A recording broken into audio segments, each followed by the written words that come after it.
अब उस संकट की बात जिस पर लोगों में बेचैनी भी है और सियासत भी काफी हो रही है। ये वो सिलेंडर समाचार है जिनके बारे में हम रोज आपको बता रहे हैं, लेकिन आज हम आपको वो शुभ समाचार बताते हैं जो इसी एलपीजी के संकट के बीच समंदर से आया है। और इस गुड न्यूज का नाम है शिवालिक, जो होर्मुज़ स्ट्रेट से हजारों मैट्रिक टन गैस लेकर निकला था। अब आज यानी कि 16 मार्च को भारत में एलपीजी कैरियर शिवालिक की एंट्री हो गई है। अब से थोड़ी देर पहले एलपीजी कैरियर शिवालिक गुजरात के मुंद्रा पोर्ट पर पहुंच गया और बड़ी बात यह है कि कल भारत का दूसरा एलपीजी कैरियर नंदा देवी भारत आ जाएगा, जो गुजरात के कांडला पोर्ट पर पहुंचेगा। यह भी एलपीजी से भरा हुआ है, यानी 3 युद्धपोत इन एलपीजी टैंकर्स को एस्कॉर्ट कर रहे हैं और भारत तक सुरक्षित पहुंचा रहे हैं। खैर, अब आपको बताते हैं कि शिवालिक और नंदा देवी भारत की एलपीजी क्राइसिस के बीच शुभ समाचार बनकर कैसे आए और उनमें कितनी गैस भरी हुई है। शिपिंग मंत्रालय के अनुसार शिवालिक में 54,000 मैट्रिक टन एलपीजी है जो भारत पहुंच चुकी है, और नंदा देवी में कल 38,000 मैट्रिक टन एलपीजी लेकर यह पहुंच रहा है, यानी 92,700 मैट्रिक टन एलपीजी इन टैंकर्स में है। लेकिन इससे देश को कितना फायदा होगा? क्या एलपीजी वाली क्राइसिस इससे खत्म हो जाएगी? आज हमने इस पर अपने एक फैक्ट शीट तैयार की है, आपको देखनी चाहिए। सरकार के अनुसार शिवालिक और नंदा देवी में 92,700 मैट्रिक टन एलपीजी है। इसमें 9 करोड़ 27 लाख किलोग्राम गैस, जबकि जिस घरेलू सिलेंडर का इस्तेमाल हमारे घरों में होता है उसमें करीब 14.2 किलोग्राम गैस आती है। अगर इस गणित पर गौर करें तो 9 करोड़ 27 लाख किलोग्राम गैस से 65 लाख से ज्यादा सिलेंडर भरे जा सकते हैं, जो लोगों के लिए एक अच्छी खबर है। लेकिन आंकड़े बताते हैं कि भारत में अभी 33 करोड़ से ज्यादा सक्रिय घरेलू एलपीजी उपभोक्ता हैं।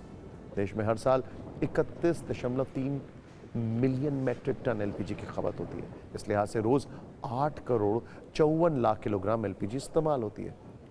वैसे सिलेंडर क्राइसिस के नए वीडियो और खबरें देश से लगातार सामने आ रही हैं। दिल्ली से मुंबई तक लोग कतार में हैं, उन्हें इंतजार है सिलेंडर कब मिलेगा।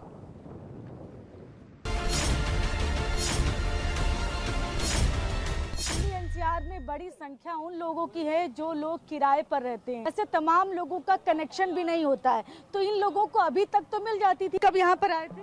मैं तो हो गया 2 दिनों। 2 दिनों से आ रहे हैं? रोजाना रोज आ रहे हैं। रोज आ रहे हैं? कितने डिलीवर कर दिए सिलेंडर, किसी और को डिलीवर कर दिया हमारा। आप कितने दिन से आ रही हैं? मैडम 4 दिन हो गया, मेरा गैस खत्म हुआ है। डेली चक्कर लगाती हूँ, सिलेंडर आज तक नहीं मिला है। खाना कैसे बन रहा है? हम बाहर से खा रहे हैं, बच्चे पेपर चल रहे हैं, ऐसे जा रहे हैं बिना खाए हुए भूखे पेट। आप यहाँ पर कब से खड़ी हैं? मैं 6 बजे से आई हूँ। सुबह 6 बजे से। हाँ। और सिलेंडर नहीं मिला? नहीं मिला, 2 दिन से हम लोग आ रहे हैं, थोड़े जा रहे हैं। हाँ, 3-4 दिन से तो आ रहे हैं। 3-4 दिन से आ रहे हैं, तो गाड़ी यहाँ पर आती है लेकर? जब तक आती है वो खत्म हो जाती है, फिर मिलती नहीं है। आपका सिलेंडर बुक हो गया? हाँ, हो रखा है और दिखा रखा है डिलीवरी हो गई है। ईरान और इजराइल के बीच युद्ध लगातार जारी है और जैसे जैसे युद्ध आगे बढ़ रहा है वैसे वैसे भारत की रसोई पर भी, यानी होटल इंडस्ट्री पे इसका सबसे ज्यादा असर पड़ते हुए दिखाई दे रहा है। गैस कितने दिन से नहीं आ रहा आपके पास? ये गैस का बैटरी जो है करीबन जो है हमारे से 20 दिन से नहीं आ रहा है, और हमारा काम जो है ना पूरा रुका हुआ है उसकी वजह से। हम लोग को मजबूरन जो है ना वो ऑर्डर्स को मना करना पड़ रहा है, गैस की फैसिलिटी अवेलेबल नहीं है। युद्ध की आंच अभी भी भारत में देखने को मिल रही है एलपीजी संकट के रूप में। एलपीजी संकट के बाद में होटल और रेस्टोरेंट में किस तरीके से इंडक्शन चूल्हों की डिमांड बढ़ी है, ये इस तरीके की भट्टी हैं जिनकी डिमांड अचानक से बढ़ी है। सड़क पर लोग परेशान हैं तो संसद में भी इस पर जबरदस्त विवाद है। सदन के अंदर और बाहर विपक्ष और सरकार के बीच जुबानी तीर चल रहे हैं। आज इसका ट्रेलर राज्यसभा में दिखा। कांग्रेस अध्यक्ष मल्लिकार्जुन खड़गे ने कहा कि सरकार पहले से इंतजाम करती तो ये हालात ना होते। जवाब जेपी नड्डा ने दिया और कहा कि कांग्रेस आपदा में भी राजनीति कर रही है।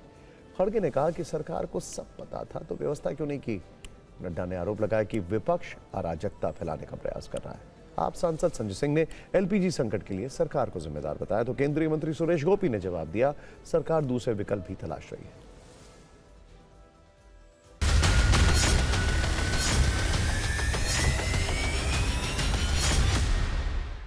अगर सरकार को ये पता था कि एलपीजी इंपोर्ट्स संकट में पड़ेगा तो अल्टरनेटिव अरेंजमेंट क्यों नहीं किए गए, और काला बाजारी जमाखोरी को रोकने के लिए सरकार कोई कड़ा कदम क्यों नहीं उठाया रहे। अंतर्राष्ट्रीय स्थिति हुई है, उस अंतर्राष्ट्रीय स्थिति में आज हम सब लोग जानते हैं कि ये क्राइसिस आया है। कांग्रेस का नेता सिलेंडर की होर्डिंग में पकड़ा गया है और ये जनता को उकसाने का काम कर रहे हैं और उनको ऐसे क्राइसिस में देश के साथ खड़े होने के बजाय इस विषय को उठा करके वो देश में खलबली लाने के प्रयास करते हैं। जो लोग विश्व गुरु बनना चाहते थे वो लोगों को लाइन में ना खड़ा करें। ये कोई पहली बार आम जनता लाइन में नहीं खड़ी हुई है। नोटबंदी रही हो, कोविड रहा हो, ऑक्सीजन के समय जो किल्लत आई वो, और आज एलपीजी के लिए हम खड़े हुए हैं। और सरकार की जिम्मेदारी बनती है कि जिस समय इन्होंने आश्वासन दिया कि हमारे पास कोई कमी नहीं है तो वो उपलब्ध क्यों नहीं करा पा रहे, आखिरकार कारण क्या है। और फिर विपक्ष को इस तरीके से कहना कि विपक्ष के लोग कालाबाजारी कर रहे हैं, अरे कालाबाजारी कर रही है सरकार। पूरे देश में अभी किल्लत बढ़ गई है और ये हकीकत है कि हर जगह जो स्टॉक्स थे वो कम हो गए हैं, कई जगह कालाबाजारी भी हो रही है। लेकिन सरकार ने को प्रबंध क्या किए हैं, इसमें वैकल्पिक व्यवस्था क्या बनाई है, कोई विवरण नहीं दिया गया। भारत का स्टैंड क्या है, क्या हमने युद्ध विराम की बात की है।